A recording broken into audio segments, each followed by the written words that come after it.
I'd like to hand over to my colleague Tom Broughton. I'm sure most of you know Tom, have interacted with Tom, or he's helped you out at some point or saved your life at some point by answering a question that you've had about one of our education products.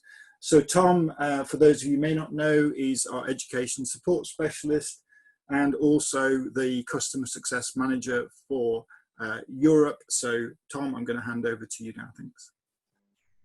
Thanks. Hopefully you can all see my screen. Good morning, everyone. So what I'm going to do in this little session is run through some of the, well, most of the big new features that have been implemented in LT pretty much since the whole COVID-19 situation has come into effect. So we've added a lot of features that facilitate the move to online learning, as well as making some quality of life improvements to a lot of key features in LT. And of course, development is still ongoing. We're releasing new things every day. So I've kind of grouped the new features into three main categories. So those are content, grading, and example data and virtual labs. Those are kind of the three main areas that we've improved over the last sort of 3 months or so. So the first thing I want to talk about is content. So I'm sure most of you have seen this kind of new feature that's come in, but it's quite a big one. And that is, you now have the ability to readily import yourself any of the pre-made ADI content into your courses. So when you click on a course, you'll notice there's now a new blue button at the top that says import LT content. And you can click on this and open up a list of all of our collections. And you can either download an entire collection, or you can pick and choose specific lessons or modules from that course as desired. So you can click through any of the given collections on the left-hand side, and you can then pick an individual module or lesson. I don't think we have many standalone lessons, and click on import to download that module into your course, or you can grab the entire collection by clicking the import collection button at the top here. So let's just go ahead and grab a few of these exercise physiology modules and import these into my course. So there's no longer the need for anyone at the ADI team to need to do this for you. All of the content is now readily accessible through this kind of content portal that's now built into the course interface. So just give it a moment. Just import that content.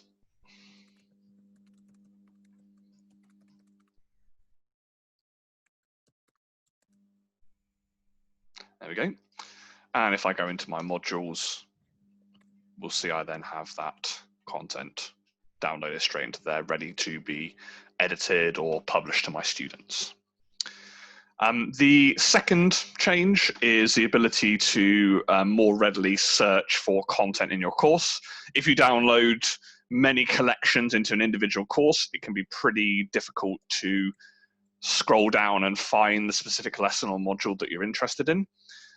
But you can now search for any keyword that's attached to a module. If you click on a given module or lesson, and we click edit module. I think it's just in lessons here. Any given lesson can have keywords associated with it. So you can assign keywords to a lesson, or most of our pre-made ones have keywords assigned. You can search via those keywords. So this particular lesson here, this pre-lab has a keyword "find me" on it. And when I type that in, that then appears in my list. So you can see that we can more readily search for content. So if you have a lot of lessons within your course, it's very easy to search by the lesson title or even by the keywords to bring up specific lessons that match that criteria. Okay. The third change is something that happens when you publish. When you publish a module or a lesson, you now decide at that point, although you can retroactively change it if you like, whether you want to make it available right now or schedule it to be made available later. So rather than publishing and then having to remember to click make available now or go in and schedule the different components of the module, you can do that right up front and make it available immediately. So that when you jump into the student work, you don't have to remember to click make available as you did previously. Or if you chose to schedule the release, you can obviously go into each lesson and into availability and set the availability as you normally would. In addition to that, we've made a few little changes to the way lessons and modules are presented to your students when they access the course and view the homepage. So first of all, if any given lesson has a due date, so you set a commit time for that particular lesson or module, that is now presented to the students as part of the module card. So we can see here that this particular module is due in 7 days at 5 p.m. So after that time, it'll be committed. So there's a ready reminder for students whenever they access the homepage, whether they've got any time limited content that they need to complete by a specified date, so they can readily go in. Previously, it was never shown whether a lesson had a commit time or not. It was just once a student accessed it and it had been committed, they get that notification at the top and there was nothing they could do about it. Now it's much more easy for them to pick out those time limited assessments. Finally, I'm in as a full admin here, I want to be in as a real student. Finally, there's also now a list of, well, there's a, we also show the students their most recently worked on lesson as well within the homepage. So once I jump in here and start working on this lesson, when I exit back out, it'll present the most recently accessed lesson at the very top of the homepage. So again, as students jump in and out and do the work in chunks, as Derek mentioned, a lot of students like to go in, do a bit, come out, go back in and continue later on. You can easily pick up where you left off rather than having to go and find the module and the lesson again.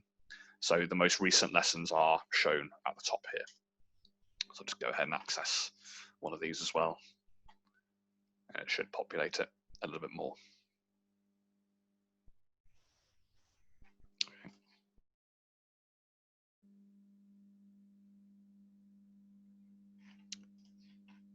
So it'll list the most recently accessed ones at the top here.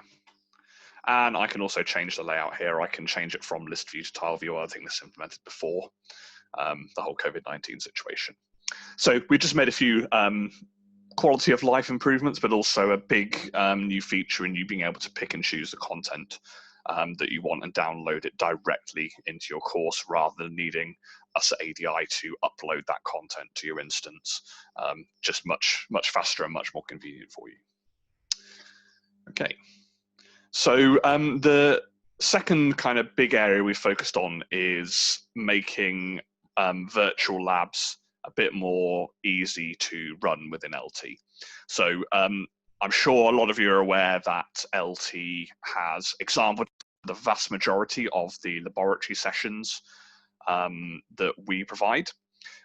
We've made a few little tweaks to make this a little bit easier to utilize for the students. Previously, you'd need to tell the students where to go to add the model data, and also you need to set a password which you'd need to provide to those students in order for them to access the model data, which is probably a couple more steps than we'd ideally like, especially given that a lot of labs have moved online due to the lockdown situation. So we've tweaked LT to allow you to enable this the example data by default without needing a password. So in effect, when the student accesses the lab lesson, the data panels where they would record their data will automatically be populated with the example data, so they can immediately begin working on that. They don't have to shift and left click the start button and enter a password to toggle the example data. It will automatically be shown for them. And this is just found in the course settings. It's a setting that applies to the entire course, so you can't kind of cherry pick and have example data on by default for only one lesson within the course. It is a course-wide setting. If we scroll down, we have our example data settings, and there's now a new option here, which is turn it on by default, which my course already has configured. So students automatically see the example data instead of the recording mode where they would actually use the Power Labs. You can still switch between them, but for virtual labs, this is ideal, as you only need to turn this option on, and any of the pre-made ADI labs that have example data that the students access on your course will already have the example data preloaded. And if we go in as a full student here, we should be able to see that. So as you saw earlier, I only really started it. I only just started it, but I can go in, and once I navigate to the activity pages where you would use the Power Lab to record your data,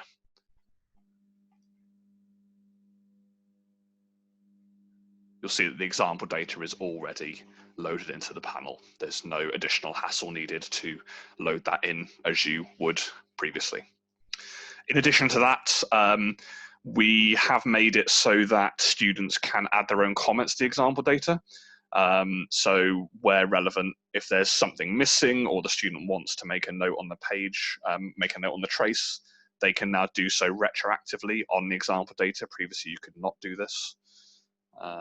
So I can just type in a comment here, even though I'm not sampling, and I can actually add that in to the example data as well, as I would normally do when I record data live. I can comment on it. You can now do this for the example data as well. Okay. So just a couple of little quality of life features, but those dramatically improve your facilitation of running the LT Labs session, specifically virtually, which a lot of people are doing at the moment. And finally, but certainly not least, we've got the improvements to the grading interface within LT. So we've now made a lot of changes to this to, again, sort of quality of life improvements, but also new features that help you with the assessment side that a lot of people have been asking for. So the first and fairly big change is that there's now no longer separate grading modes within LT. So what I'm going to do, just so I have some more relevant information, is I'm just going to switch accounts and go to our demo workspace. So bear with me a second while I just log in with that, just so I can better show you the features. So as I said, there's no longer a separate LT grading mode and PDF grading mode. These have now been combined. So effectively, LT grading is always on. So we had a few people who, when this was implemented, got a little bit confused and thought that you could no longer grade in LT. You could only do PDF grading. We'd actually merged them together. So you no longer have the option to switch between them because you don't need to. By default, LT grading is always on, and you can then add in the PDF grading options as well if you wish to.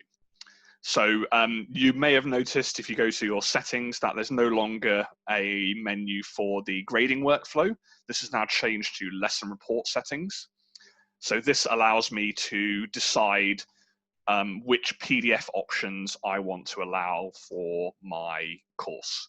So by default, these will be turned off, so you'll have LT grading already available. As I said, it's always on now. But you can now allow the students to also, on the report page, download a PDF of their report page. And you can also allow the students to submit their report PDFs via email to a specified email address. So you can decide who gets the PDF emails, typically a member of staff who's going to be assessing those students. You can decide where that goes, and of course you can provide a little prompt here for your students to decide what you want to tell them, telling them that the default one here is perfectly fine, saying it'll be sent to the administrator. Make sure you've attempted all the questions, as your answers won't be able to be changed once you've emailed the PDF. So we've now combined them so you can have both options. You can allow the LT, you can still grade an LT, but you can also have those PDF options if you want to retain kind of a hard copy of the student's work, or you'd prefer to have an email sent to a staff member to assess the PDF report as opposed to doing the assessment in LT. So they've now been combined.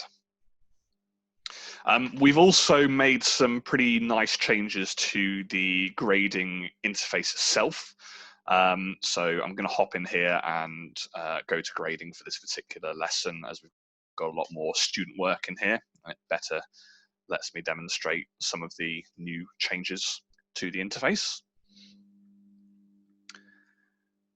So there's now quite a lot of new options within the grading interface, a lot of extra things shown. So you can now view all questions regardless of whether you have grading assigned to that question or not. So a sort of common grievance some people had was that, well, with our default pre-made content, the majority of the questions are not assessed. And that meant that they were not viewable within this grading interface. You had to go and view the student work, which showed the entire lesson, requiring you to scroll down through all the content to find the questions to see what the students typed in.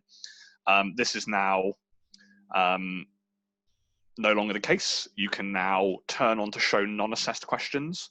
So there's this additional question here. You can see that when I toggle this, it'll then display this question. This question has no marks assigned to it. It's either a no assessment or it's an instant feedback question, but I can still go in and view the answer, provide a mark, and provide feedback as well. So if there is a question that you forgot to assign marks to, you can always go in here now and visualize the any of the missing questions. So you don't have to worry about going into student work anymore. You could just go into here and show the interface, show those non-assessed questions, and still kind of mark them. And you'll notice that for non-assessed questions, there is no kind of maximum grade at the top, because obviously you haven't defined what the maximum grade is when you configure the question, but you can still assign a mark to that question if desired. You now also have the ability to view the model answers. So this will bring up the lesson as if you're a student, but it will input all of the model answers into the various question boxes. So you can just go through and peruse the model answers, just so you can see what the correct answers are and what kind of feedback the students will get. So a nice little feature just to run through kind of almost the rubric, the grading rubric for this particular lesson. You can kind of jump in and take a look at what the model answers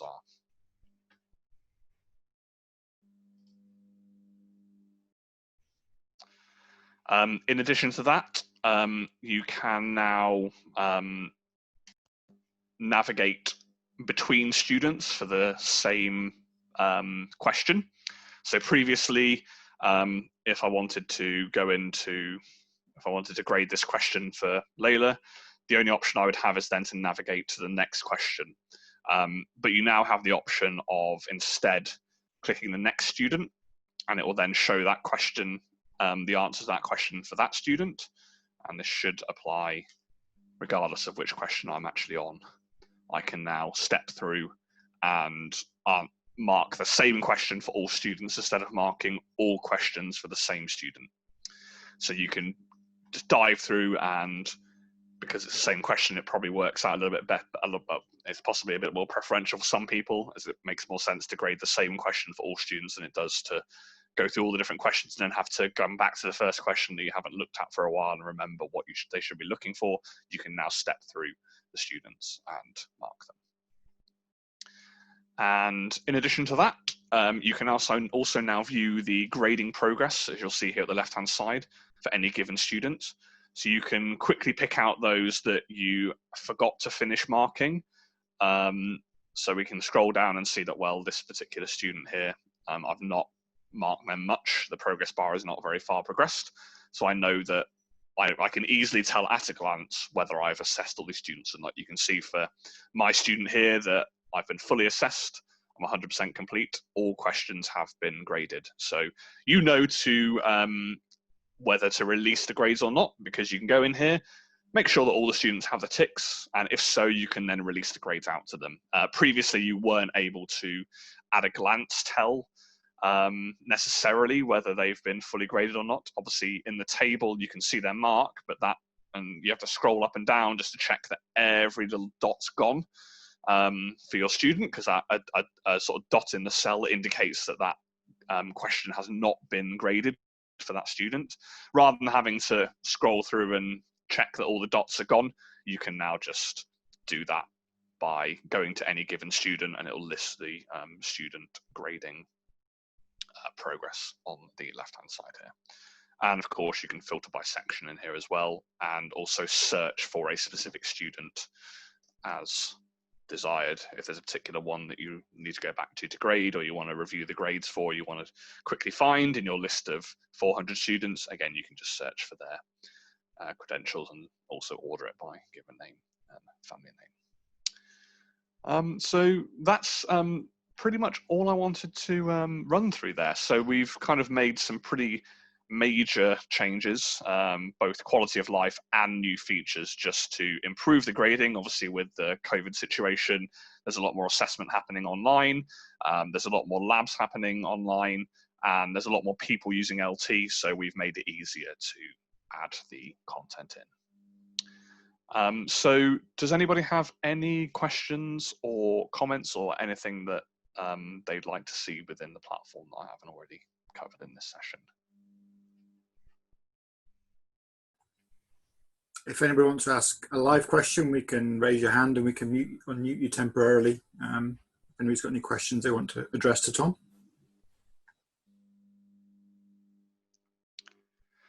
So can we see what a PDF marked work looks like? You don't mark the PDF within LT itself. In effect, when the student sends the PDF, it emails the PDF to the designated email address, and you would then mark that PDF however you wanted, whether you were going to use an editing tool to, write some comments on there. Once you take the PDF out of, the PDF grading is in essence if you want to grade a PDF report outside of LT. So there's no option to grade a PDF report as such. It's just some people prefer not to use the grading interface that we've got in there. They prefer to mark it themselves kind of manually, and that's what the PDF email option is for. So are there any plans for us to download data from LT sessions so that you can use some good student recorded data as example data? At the moment, this is currently something that's on our internal ideas board. We need to hear a few more requests for it, but it is something that's commonly requested for both LT and for LabStation, for those of you that have got that. At present, it's not possible to export the data that students record as a lab chart file, which you would then be able to use as example data. But we do have this on our internal ideas board. In terms of any firm plans, I don't have any details. I don't think we've made any firm plans to do that, as we need to gather a bit more feedback in order to push that forward. So we haven't been using reports. Anyway, our students can easily download their answers or the workbooks. So you can retrospectively turn on the PDF. I'll click answer live. You can retrospectively turn on the PDF options. So even if students have already started a lesson, turning on the PDF functionality is not something that kind of edits the lesson, if it makes sense. It kind of turns it on in the LT interface. So in effect, what you could do is you could tell the students that want to download their answers that you've now enabled the PDF download option. They could then log into LT, access the lesson, and go to their report, and there will then be the option on the report page to download the PDF of their report. In terms of downloading the entire LT lesson, you could kind of try and, you know, screenshot it to some degree, but you can't really download the entire LT lesson as a PDF as such. But the report, yes, you could turn that on retrospectively after they finished, and they can still go in and go to the report and download it. Okay, is there any work going on automating grading links to an LMS? So you can push grades out of LT to an LMS. So we support Blackboard, Moodle, and Canvas. I can't say I know enough about the integration process to know if that's automated or not. I believe it's probably a manual process. The short answer is I don't know if there's any work going on to make it automated or if that's even possible, to be honest. Apologies, I don't have much more detail on that. I don't know much beyond the turning on of the LMS grading, if I'm honest. Fantastic, thanks Tom. Please send through any more questions if you have them. We'll leave the webinar open for a few more minutes, just so you can post any questions that you've got for Tom. Just a reminder that Brain Trust is running all week, so we've got sessions 10 till midday approximately each day this week. So tomorrow we've got a presentation from 10 AM from Dr. Christian Weissert, who's from the medical school in Hamburg, and then following that at 11 we've got one of our instructional design team, Charlotte Steele, who's staying up very late in New Zealand to kindly join us, and she's going to be running an interactive design session based on one of the lessons that's actually available for you as an educator in LT. It's recently been updated, and it's discussing aesthetics, assessment, accessibility, and activities within LT. So we'll try to run that tomorrow via a Zoom meeting rather than a webinar, hopefully using the breakout rooms, and hopefully all the technology will work for us tomorrow. The webinar session at 10 o'clock tomorrow is just using exactly the same link as this one, and then there will be a separate link for the Zoom meeting, which you should have already received. If not, as I said, we'll just post it when we switch from the webinar to the Zoom meeting tomorrow. Yes, Sarah, thank you for the question. She just asked if it's possible to have a link to the recording. We are recording the sessions. We'll probably do a little bit of editing internally just to cut out any extraneous bits from the start and the end, and then we'll make those available probably through the website, and we'll send out links to people who've attended. You're welcome. In the absence of any more questions for Tom, I'd like to say huge thanks again to Derek for taking the time to put the presentation together. I know he's been busy marking last week and also has kindly put this presentation together as well. I think it was an excellent presentation, and I hope everybody got a lot out of it. I'm sure marking is over, as Derek's just saying, so thankfully his marking's finished, and hopefully he gets a bit of a break now over the summer. And thanks again to Tom also just for detailing. We have, as Tom nicely showed, brought out a lot of new features recently. We're always keen to take customer feedback, so as Tom said, things like being able to export data from panels. We just need more of you to tell us that's what you need, and it increases that in priority for our development team. So, you know, the more of you that shout at us about a particular feature, then we realize it's important to a much wider group of our customers across the globe, and it becomes more of a development priority for us. So please do reach out if there are features that you're missing. We're going to run on Thursday afternoon, we're going to run kind of a feature development session, so you can give us some feedback about things that you think you'd like to see in LT as well. So thanks everybody, thanks for attending. I hope you can make the rest of the sessions this week. If not, we will be recording all of the webinars and making those available. Appreciate you might not be able to come in to every session, but hopefully we'll see you later in the week. Thanks a lot.